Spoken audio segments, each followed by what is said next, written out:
கேழ்வரகு மாவு வச்சு நம்ம ஒரு ஸ்நாக்ஸ் செய்யலாமா? உருண்டை, சத்தான உருண்டை கேழ்வரகு. அதுக்கு வந்து கேழ்வரகு மாவு, நாட்டு சர்க்கரை, நெய், வந்து முந்திரி, திராட்சை, வேர்க்கடலை, அவ்வளோதான். சிம்பிளான பொருளை வச்சே செய்யலாம்.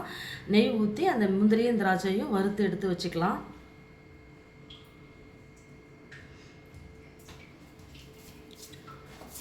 முந்திரி திராட்சை நல்லா வறுத்ததுக்கப்புறம் அதே ஹீட்லேயே அந்த மாவை கொட்டி ஒரு 2 நிமிஷம் நல்லா கிளறி எடுக்கலாம். ஃப்ரெஷ் மாவாக போடுங்க, ரொம்ப நல்லாயிருக்கும்.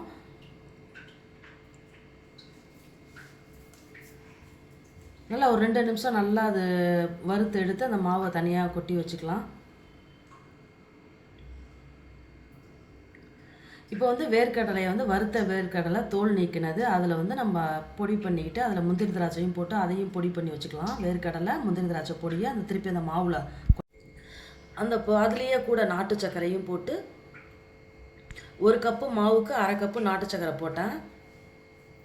இதையும் அப்படியே நல்லா மிக்ஸ் பண்ணி விட்டு நெய் ஊற்றினோன்னா அது மெல்ட் ஆகிடும். அது மாவு நல்லா ஹீட்டாக தான் இருக்குது, அதனால நான் நெய் ஊற்றினோன்னே அது மெல்ட் ஆச்சு. அந்த மெல்ட்டாக இருக்கும்போதே நல்லா அந்த ஹீட்லேயே நல்லா இன்னும் கொஞ்சம் கூட நெய் ஊற்றிக்கிட்டேன். நான் ஊற்றினதுக்கப்புறம் நல்லா உருட்டுறதுக்கு நல்லா இலகுவாக நல்லா இருந்துச்சு. சாஃப்டாக வயசானவங்க சாப்பிட்றதுக்கு, பிள்ளைங்களுக்கு ஸ்நாக்ஸ்க்கு கொடுத்து அனுப்புறதுக்கு நல்லா இலகுவாக சூப்பராக இருந்தது.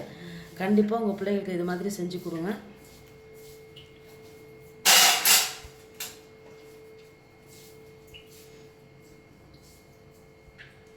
கடைசியாக அந்த லாஸ்ட்டு உருண்டையை சேர்த்து நான் ஊற்றிட்டேன். இப்போ பாருங்கள், ரொம்ப நல்லாயிருக்கு. முந்திரி பருப்பு மீதி பாதி முந்திரி பருப்பு அப்படியே ஒன்று எடுத்து அது மேலே வச்சு பிள்ளைங்களுக்கு வச்சு கொடுங்க. ரொம்ப சூப்பராக இருந்தது உருண்டை. கண்டிப்பாக ட்ரை பண்ணி கொடுங்க. ஸ்நாக்ஸாக கொடுங்க உங்கள் பிள்ளைங்களுக்கு, சத்தான உருண்டை. இதுலேயே கம்பு கேழ்வரகு 2 50-50 ஷேர் பண்ணி கூட செய்யலாம். சூப்பராக இருக்கும். கண்டிப்பாக செஞ்சு பாருங்கள். பாய்.